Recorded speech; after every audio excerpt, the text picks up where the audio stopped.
Throughout the ages, history has been altered by word of mouth and the misrepresentation of those who might not have been present when some of the world's most significant events took place. Channelers Barry and Connie Strohm bring through the spirits of those who actually witnessed or took part in these historical events and lets them tell their stories in their own words. Welcome to Channeling History. And now, here are your hosts, Barry and Connie Strohm. Hey, good evening, everybody, and welcome to Channeling History. We're the only show where we speak to the souls that make things happen throughout the ages. And we're brought to you on the Parix Radio Network. I'm Barry Strohm, your host, and I'll be doing the channeling tonight. I would also like to thank you for tuning into our show tonight. I'm Connie Strohm, your co-host. This week, we will be channeling three of the founding fathers of the United States, John Adams, Thomas Jefferson, and Alexander Hamilton. We'll be getting their opinions concerning our modern policies in government. So please tell your friends about us so we can educate more people. Okay, I think we're probably going to need a disclaimer tonight. So the opinions or statements voiced on our show are the channeled words of the spirits and do not necessarily reflect our opinions, those of the Parix Network, or those of our sponsors. Last week, we had a rather interesting show in which we channeled the spirits of three of the lesser-known archangels. If you missed the show, it's well worth listening to. All of our shows are available on our YouTube channel. It's in my name, Barry Strohm. If you'd like to download them, go to Podomatic.com and just search Channeling History. We can also be heard on Spotify, Audible, Pandora, iTunes, and many of the other platforms. We welcome your questions tonight through the chat room. While we do have questions prepared for our guests, we also welcome your participation and look forward to your questions. Now, when we begin channeling tonight, as usual, Connie will ask the questions, and I will answer the questions in the words of the spirits. But before we channel, we always say a prayer of protection. So, Connie, let's say the prayer and begin to get channeling with our founding fathers. God, please grant us your wisdom and protection. Grant us the knowledge that we can handle and keep us safe from all things that will harm us. Keep the messages positive and pure love. Keep us safe from our egos. We ask these things in the light of the seen, the unseen, and the honesty of God. Amen. All right, Connie, I think we're going to have a very, very interesting show tonight. So let's begin by speaking to John Adams. He was the second president of the United States and played a huge role in the writing of the Constitution and in the founding of our country. Welcome, President Adams. Will you sum up your political beliefs at the time of the writing of the Constitution? Well, I knew that we had to protect our country. I knew that the Articles of Confederation were not working. We did not have any ability to tax. We did not have any ability to do many things to have a strong military. Keep in mind that we were basically feeling our way along. There had never been a country like the United States before. We had just secured our freedom from Great Britain after many, many years of fighting with them. The odds had been against us, but we managed to pull it off. We had debt. We owed France money. France had come in and essentially provided the power we needed to win the Revolutionary War. I believed that we needed a strong central government. Keep in mind, at that time, we were an agrarian society. There were citizens strung out in the wilderness areas. The South was relying upon plantations. Cities were still not developed fully, but they were becoming centers of political power. I believe that, as I said, we needed a strong central government, and we needed the ability to raise money. Up until this time, we relied upon the states to provide tax monies for us. Because of this, many of the states would not live up to their expectations, and the government essentially was broke. So we needed to do something. I had served as vice president, or I was to serve as vice president under President Washington for 2 terms. And there were many different opinions about how we should operate our government. Many just simply wanted to stay under the Articles, but I knew that was not going to work into the long term. So yes, I was for strong central government, for a right to tax, for a right to have a military, and to have a strong banking system. You were the only president ever elected as a member of the Federalist Party. What was the platform of the Federalist Party? Well, keep in mind, in those days, President Washington did not choose to be a member of a political party. He felt that the president should remain neutral. And he felt that political parties would not benefit. I realized that we needed to do a stronger centralization of the government. Federalists believed in a very strong central government, right of taxation, and that the central government would be more powerful than the individual states. There were many people that still felt that the state should have the greatest power in what to say. As I said, this was the beginnings. We required many compromises, but the Federalist Party, we didn't last very long, and yes, I was the only one. What is your opinion of federalism today? The growth of the cities has far exceeded those of rural areas at this time. The cities are basically controlling the country in many ways. We're seeing that many of the cities have degenerated politically. We're seeing that there's much poverty in the cities. We're seeing that essentially our rural areas are shrinking very rapidly. When we were formulating the government, we never ever conceived of the vast number of people or of the fact that the country would be so large, even extending to areas of Alaska, which we did not even imagine in those days. Very much has changed, but political strength in the cities is becoming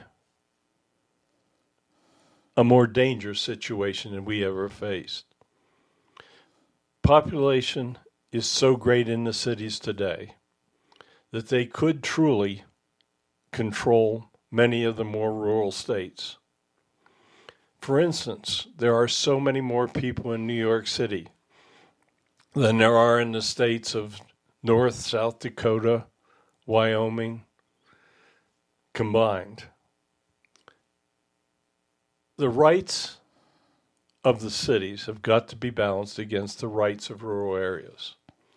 So the federalism that we believed in my day is not something that would work in current America. Many of the Federalist ideas are incorporated into the modern Democratic Party. What's your opinion of today's Democratic Party? Today's Democratic Party believes in dependence of the citizens upon a large governmental system. Many things have changed.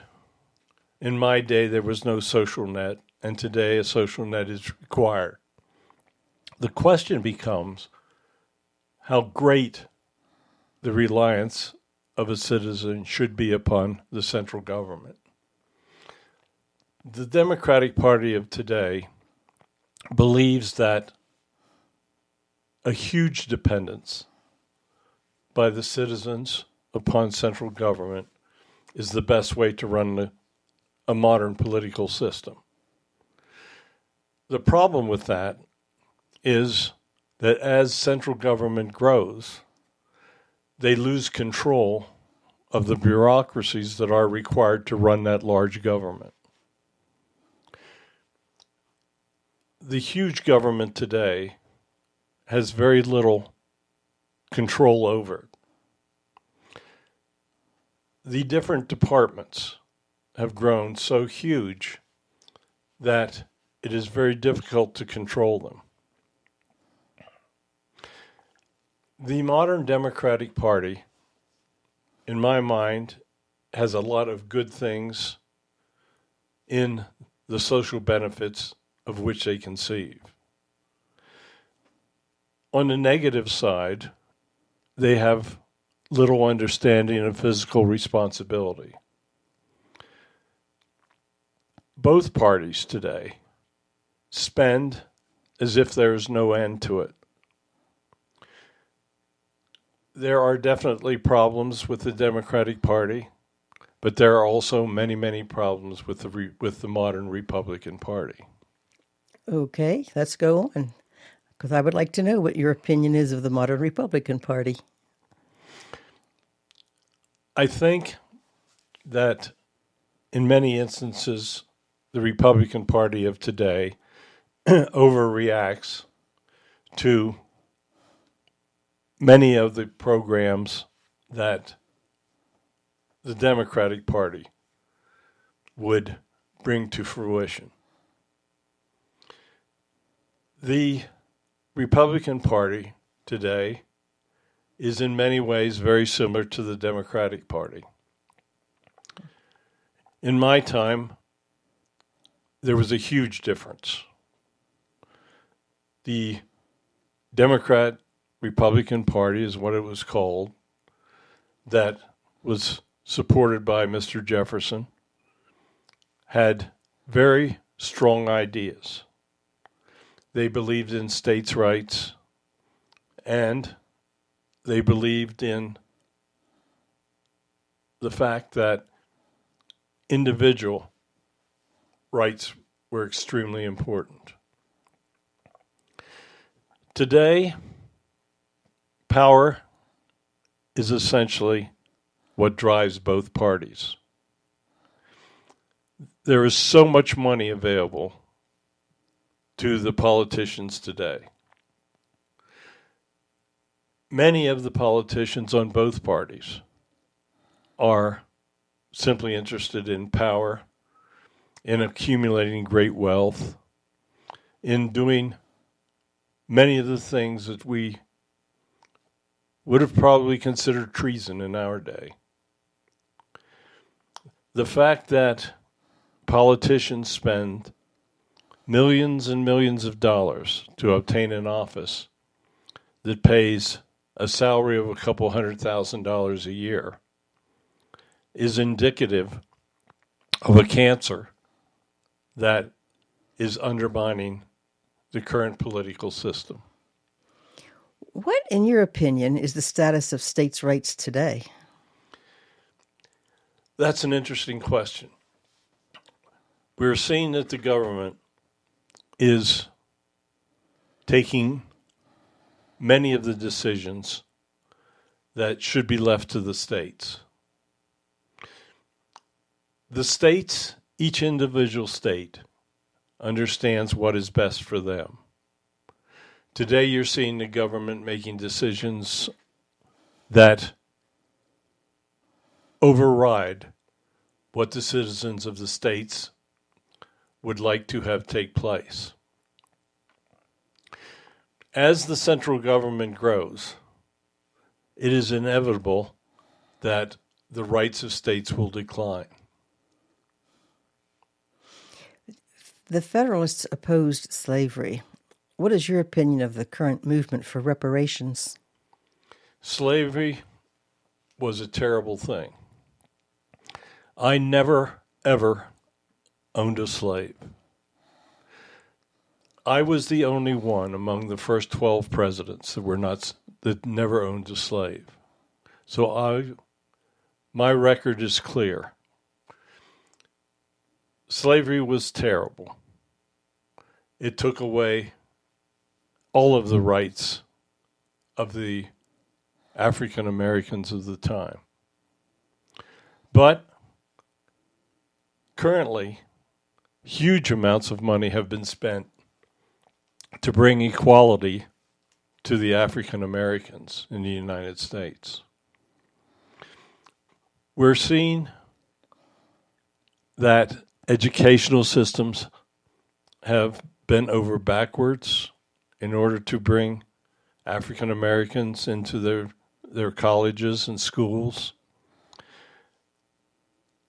We're still seeing instances, of course, where there are people that do not believe in the true equality of all.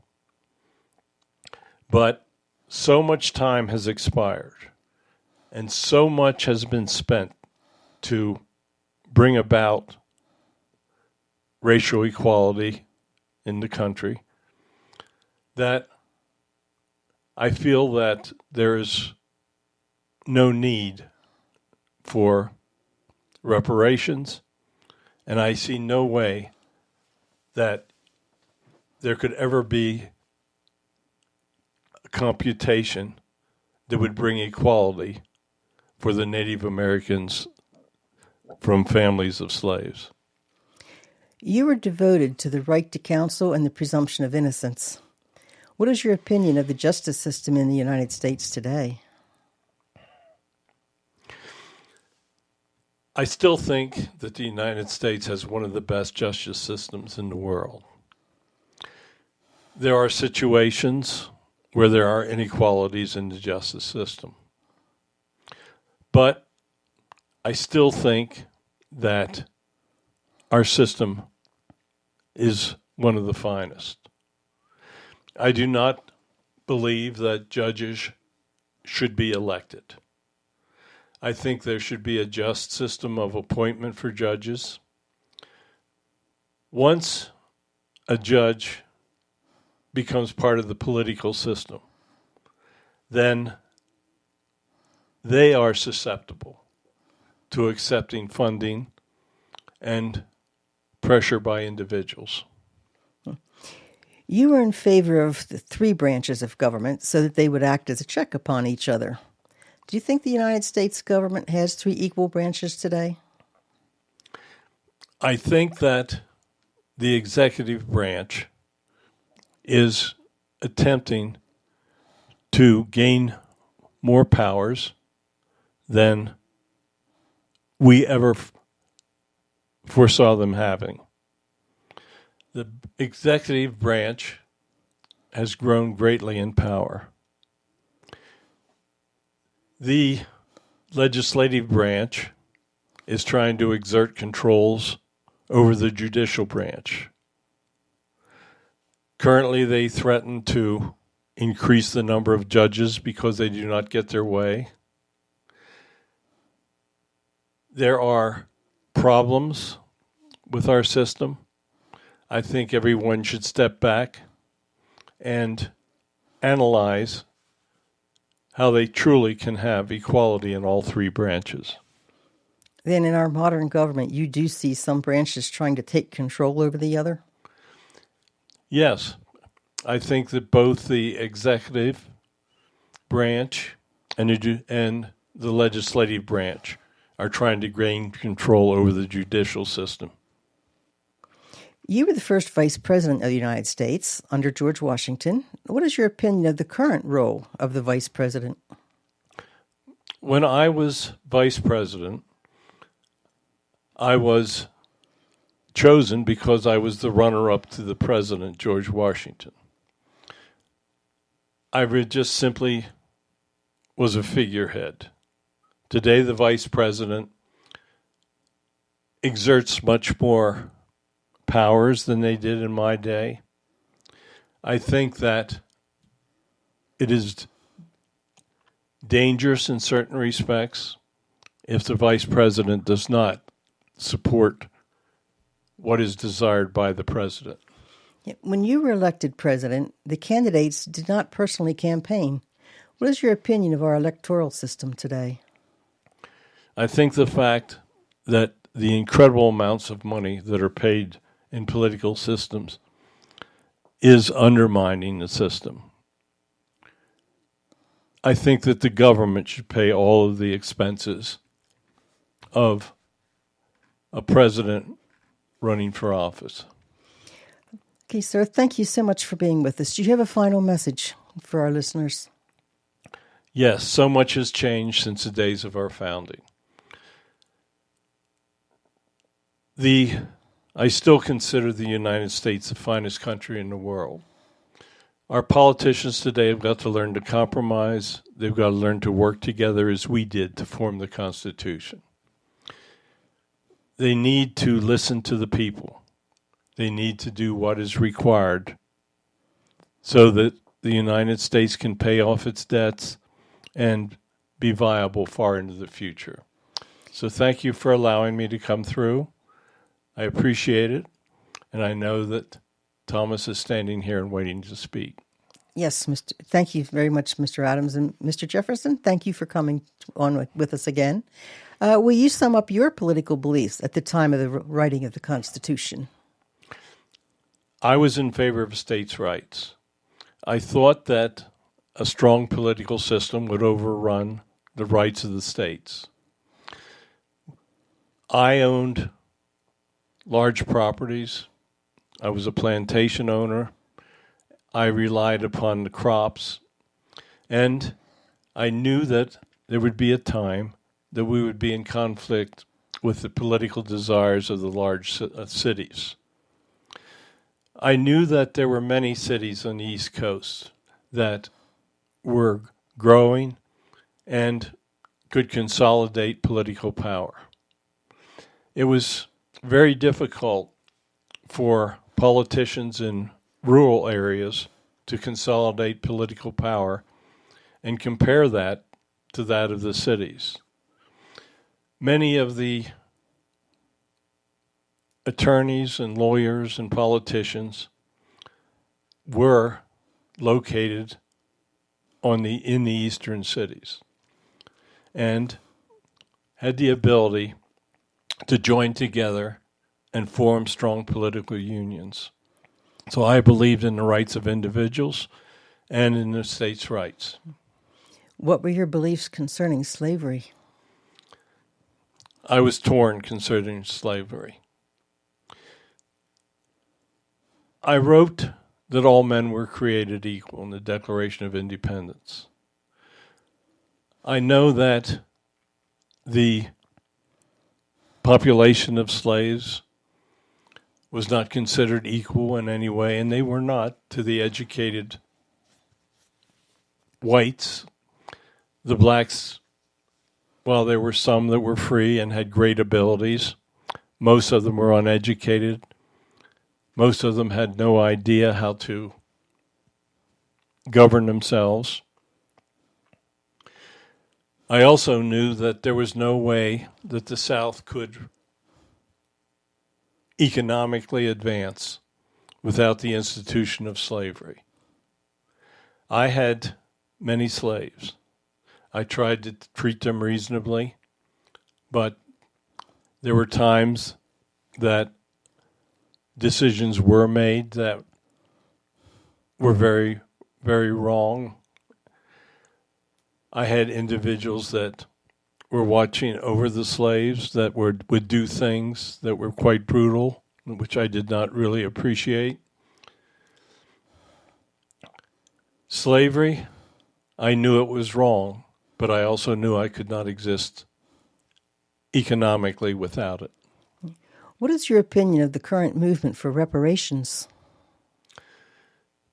I do not believe that there is any way that your governmental system can come up with a fair means of compensating the generations that have come from individuals that were slaves. The huge amount of time that has expired, the individuals of dark skin color were mistreated for many, many years. The Union made mistakes after the Civil War that harmed the freed slaves.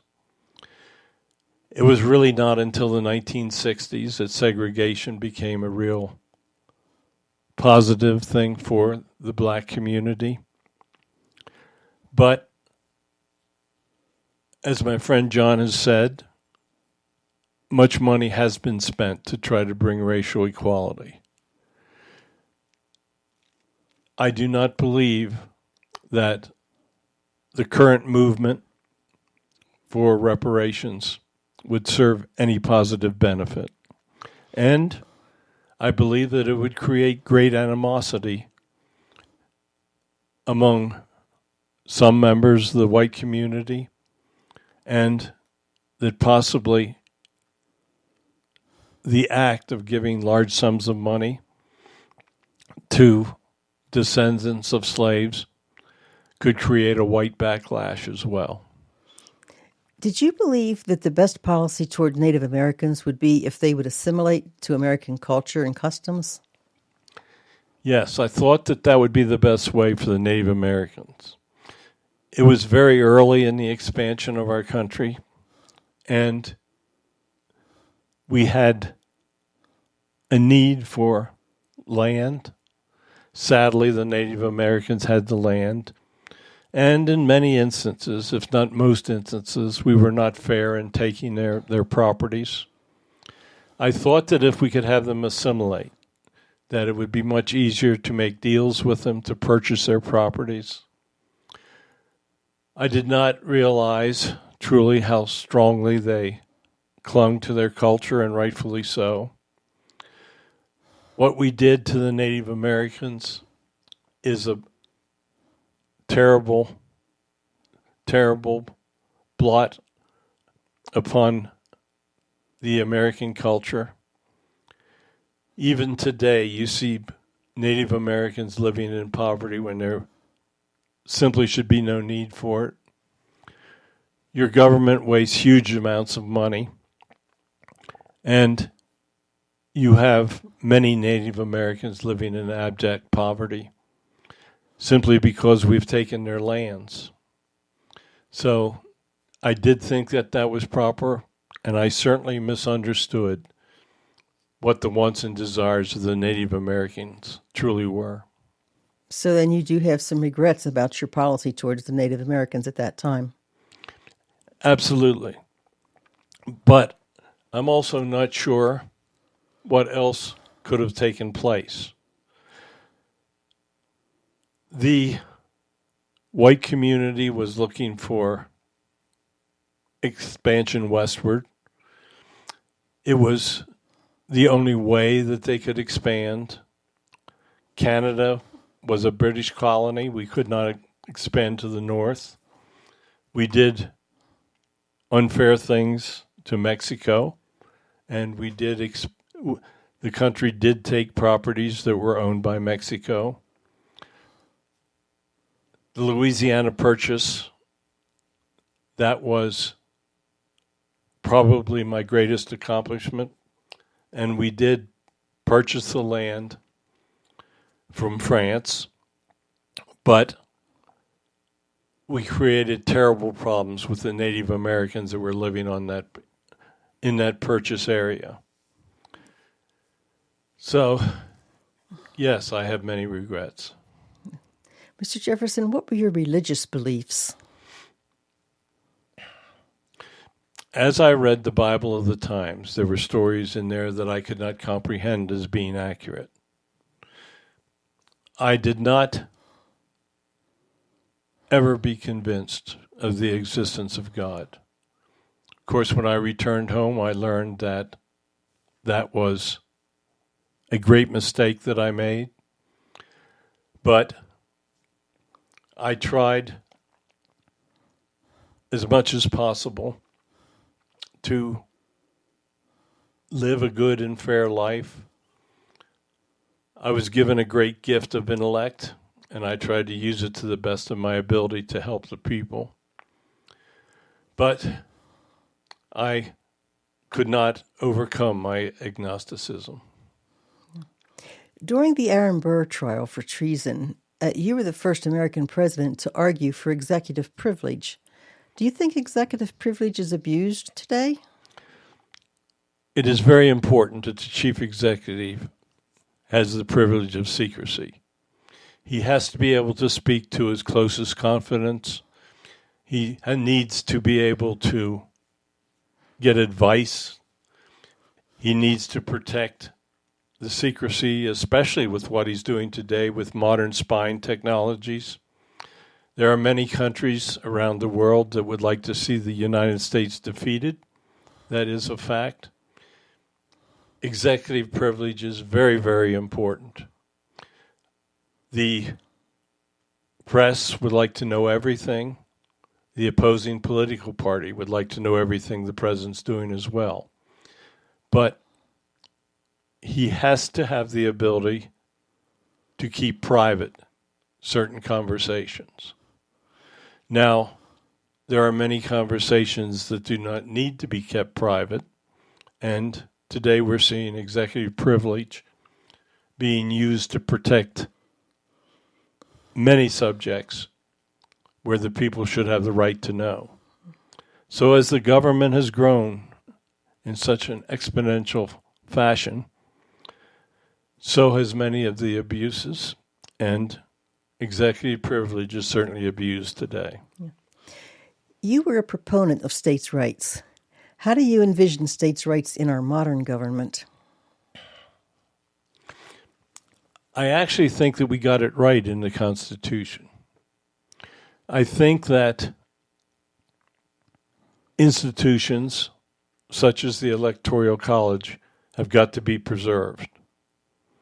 Today you're seeing a political party want to do away with the Electoral College because it gives the rural states a more or less a level playing field. What you need to understand is that many things have not changed, especially the political powers of the cities. Cities have the ability to control the entire country. Rural states have got to be protected. You have got to maintain the protections, especially as in the Senate, where each state gets 2 individuals, and they have the right to vote against certain policies. So states' rights need to be protected as they did in my time. Yeah. You favored decentralized government. Do you think our current form of government can survive into the future? I do not think under the circumstances what is taking place would allow long-term survival. You have no regard for fiscal responsibility.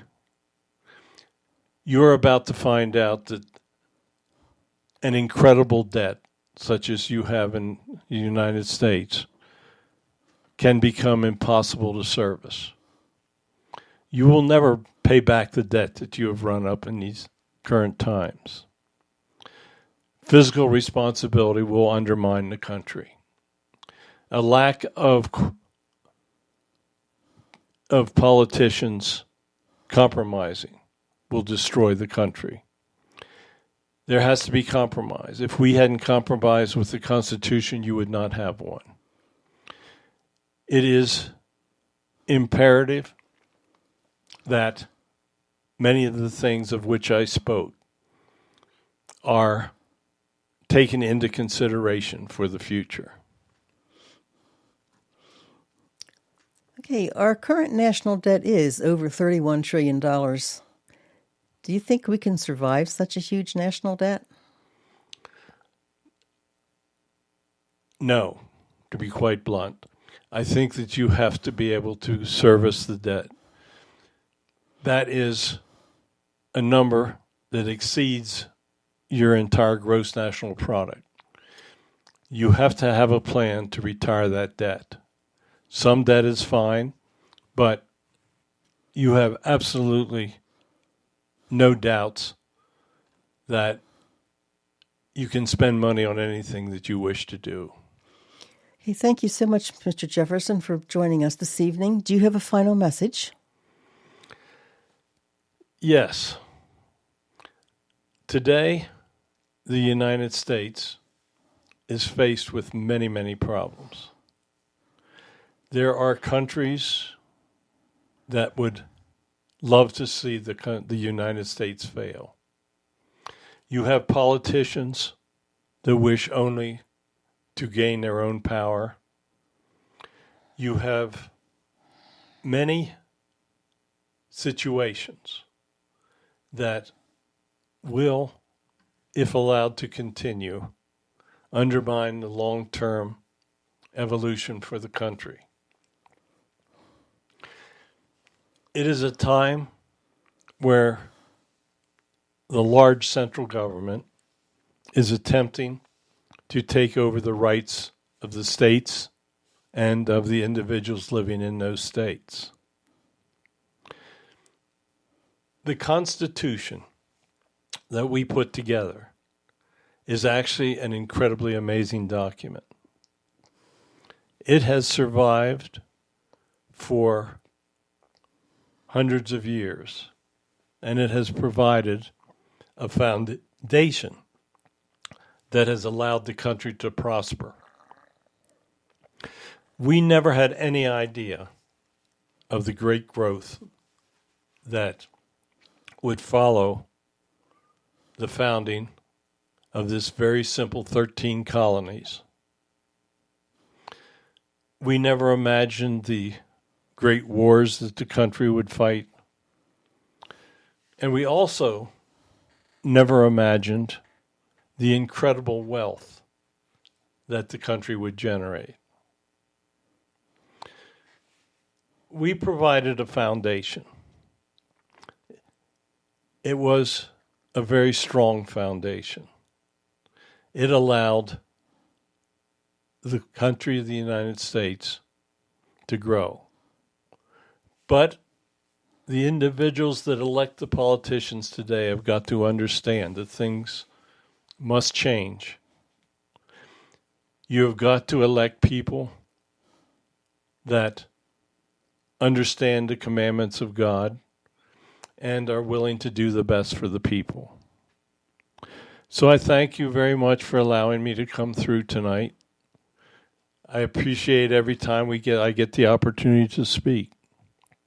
And I hope that the people of the United States will understand many of the problems that they're facing into the future. It's not an easy time.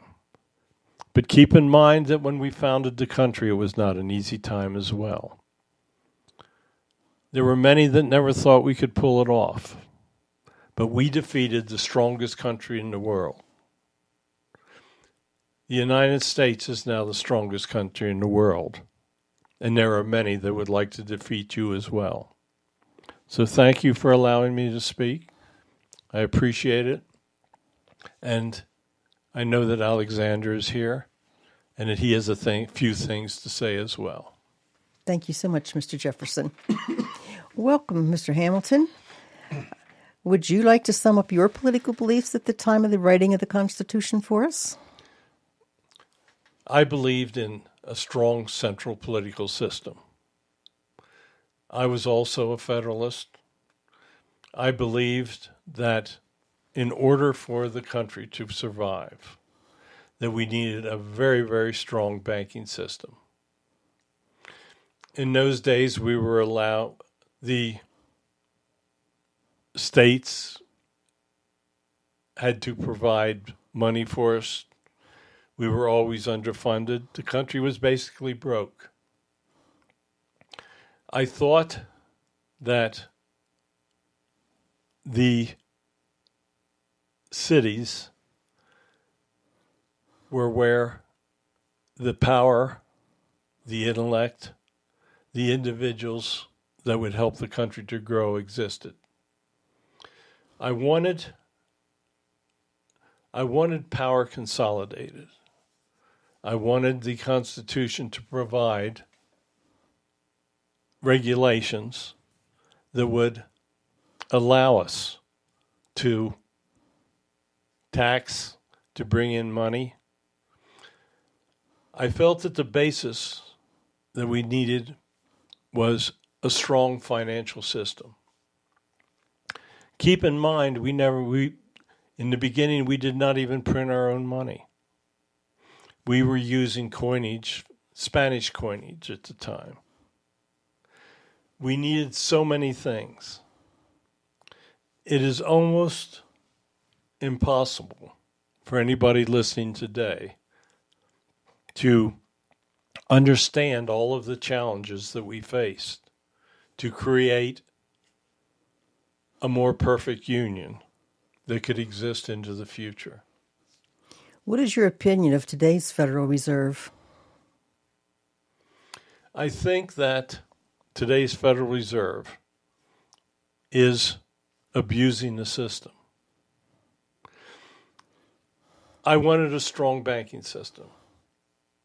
Today, the Federal Reserve, in many instances, follows political decisions. I wanted the banking system to be totally neutral. Today, there's no question that the Federal Reserve makes policy that follows what the political parties in control require of them. Today, you've seen a great inflation that should have never taken place. The Federal Reserve today has grown to become an incredibly powerful organization. I think that the Federal Reserve needs to be reorganized to assure that individuals that are members of the Federal Reserve are truly neutral in their decision making. So, what national banking system do you believe would work today?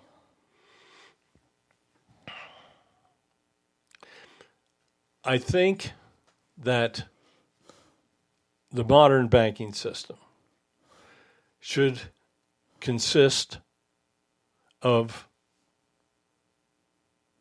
an organization similar to the Fed that has control over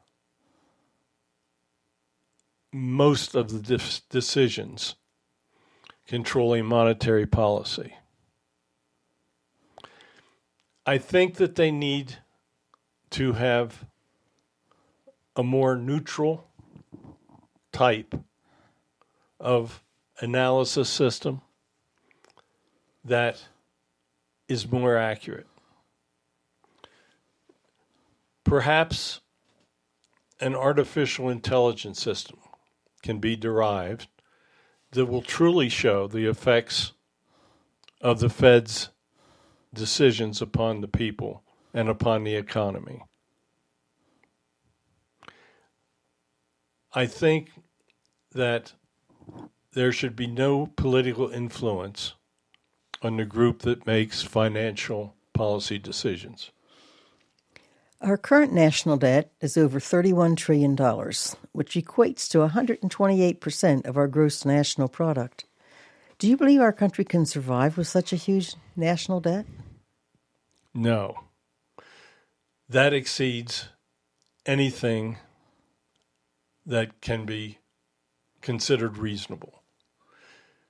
It is so large that I cannot conceive of any way that that debt can be paid back without causing an incredible recession. Your politicians need to take a realistic look at national debt. If they do not have the money, they do not need to spend it. It is impossible for any individual or governmental organization to exist far into the future when they have to service such a debt load. It is probably the greatest danger faced by your country. If you were suddenly put in the president's office, what would you do to try to pay it down? First of all, I would have a balanced budget. I would not spend more than we take in. I would have a different taxation system. I would make sure that everyone was paying taxes. I would assure that there would be a sinking fund that would help retire debt. I would take steps to assure that the Social Security system was refunded adequately. Basically, I would start by taking the waste out of government spending and using that to pay down the debt. That could be quite a bit. In 1780, you wrote, "The fundamental deficit, or the defect, is a want of power in Congress." What do you think about our Congress today? I think that Congress has exceeded exponentially the facts of my statement. Congress wants great power, and they want more and more. They want the individuals to be totally dependent upon the government. Today, many people are dependent upon Social Security. Many people are having hardships because of the great inflation. Many people are being driven to relying totally upon government powers. Congress can be the greatest enemy of the country. Individuals in Congress that simply are there for power and money need to be removed. I would suggest term limits at this point. There was a time that I thought that qualified individuals should serve for life, but money is the root of all evil, and politicians must rely on exterior funding in order to remain in office. So, in many respects, Congress can be the greatest enemy of the country. What is your opinion of our current method of taxation? I think that it is highly unfair. I think that there are many people that are of great wealth that are given loopholes, that are allowed to avoid paying great amounts of taxes. You have very profitable companies that pay no taxes. Everyone that gains from the country, that profits from the opportunity to make money, to make your great wealth, needs to pay taxes in order to support the country that gave them the opportunity. You've proposed a strong central government with the ability to collect taxes and raise an army. How do you see that working out today? As I just said, there are many problems. In my time, it was a necessity. We were starting from zero. Your presidents and Congress has seen fit to spend far more money than they have ever taken in. They have created a national debt that will undermine the country's ability to function far into the future. And they continue to spend like the proverbial drunken sailor. The waste in government spending is unbelievable. The government needs to understand that they have to spend as if they were spending others' people's money, and that they have a responsibility for it. Tax dollars are the result of people's hard work, and those people need to be understood and protected.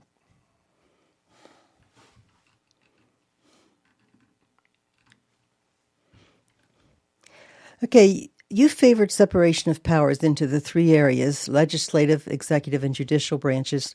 How do you see separation of powers working out today? I see that the executive and legislative branch are trying to control the judicial system. Appointments of judges have become incredibly political. The executive branch is trying to grab as much power as possible. Congress is trying to gain as much power as possible. The judicial system is responding to political pressures that we never envisioned. The politicians are responding to financial contributions in the amounts that were inconceivable. There are many, many things taking place that have got to be changed. Okay, you had suggested that certain politicians should be elected for life. How do you think that would work today? Today, that is one of the worst thoughts of which I could conceive. You have politicians that have essentially been elected for life. They've never gained experience in the business world, and they have used those long terms of service to solidify financial gains and political power. Things have changed very much since my day. And in fact, I'm at the other end of the pendulum. I feel that term limits would be an ideal solution to many of the problems, which is exactly the opposite of which I spoke during my time. Hey, compromise was essential in the writing of the Constitution. Today, it seems compromise is impossible in our Congress. Do you see any possibility that our two parties can compromise and work for the betterment of the people? It does not look possible at this time. The one thing that happens when emergencies arise, people come together. Hopefully, it will not be something like a war that's needed to bring people together. But politicians have got to understand that compromise is the only way. I'm not sure what will happen to make your politicians begin to get along. There's such hatred in your Congress today. That hatred has the ability to undermine the country. Today, you have two political parties at war with each other. There were times that politicians were at war in my day as well. But when we needed to compromise, we could do it. Today, it seems like obstinance is the keynote to political action. I certainly can't see it in the near future. Do you have any ideas of some way that we could force them to compromise, or at least think about it? vote existing politicians out of office, make the new politicians understand that they are there to serve the people. That is the only way I can see to solve the problem. Okay. You are responsible for the creation of a United States Mint and the minting of coinage. Today we're seeing government officials pushing for digital money. What's your opinion of digital money? I think that the push for digital money is only another way to make people dependent upon the government. I find that it would be a very, very dangerous thing.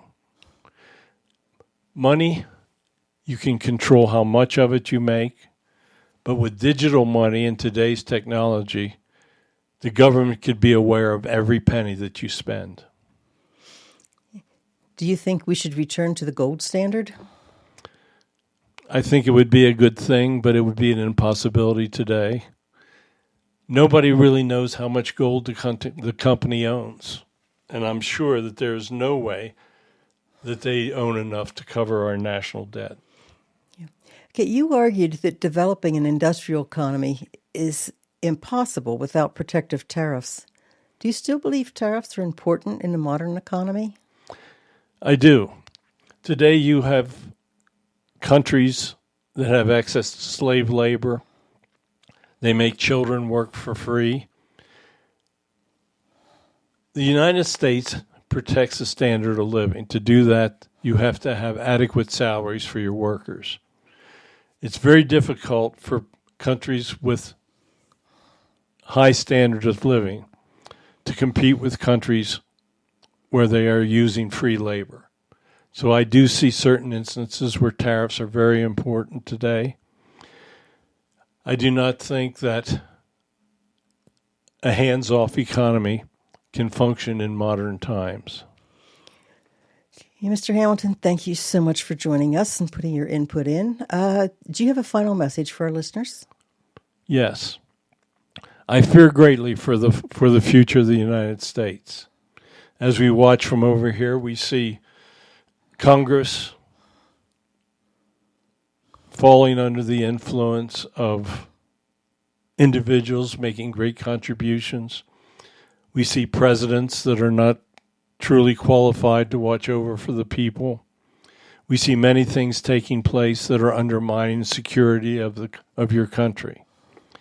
Many people would love to destroy the United States. The ballot box is where all of your problems can be solved.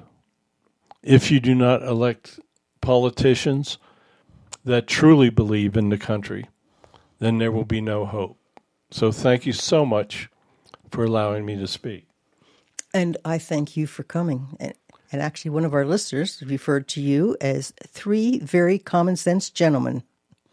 Well, we had to compromise and show common sense. Without that, you would not have a country. Okay, everybody, thank you so much for listening to us. Those were three great guests we had tonight. They sacrificed greatly. And many believed that there was absolutely no way that the United States could ever make it. So please tell your friends about our shows. We're trying to do as much as we can to bring information and knowledge to everyone. Okay, I'd like to thank you all for joining us this evening. I hope you all have a great week. God bless you all. Okay, and thank you for listening. Please join us Sundays at 9 p.m. Eastern Time on the PowerX Radio Network. Thanks for listening to Channeling History. Tune in again next week for another electrifying episode, as we never know who will make an appearance or who will come through the portal. Any rebroadcast or other use of this program without explicit permission is strictly prohibited. Copyright 2020. Our Story Begins by Kevin MacLeod, licensed through Incompetech.com.